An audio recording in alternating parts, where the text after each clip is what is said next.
In recent years, the Hong Kong government requires allow civil servants to retire at 65 years old. This issue has been around since the 1980s, when support for the universal pension plan is increasing. The Hong Kong government finally introduced a mandatory provident fund system in 2000, although those who proposed a complete pension plan were not satisfied.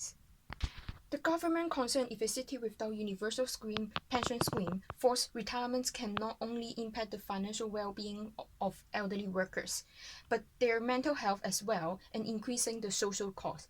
So injustice situation will occur because it lowered the privilege in a society.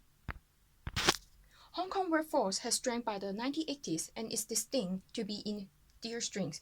Along with this, the local birth rate in Hong Kong has been on a downward spiral for years, and it is among the lowest in the world.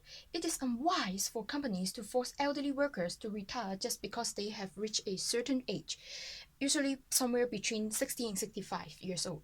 It is an unfair situation because the companies has weakened the opportunities for the development of the elderly.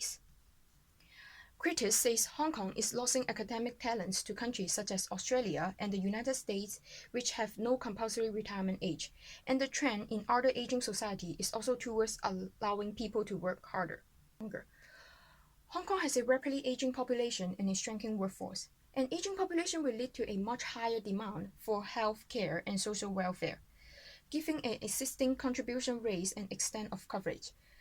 The scheme alone cannot fully address retirement protection for the elderly, so the social circumstances around better retirement protection.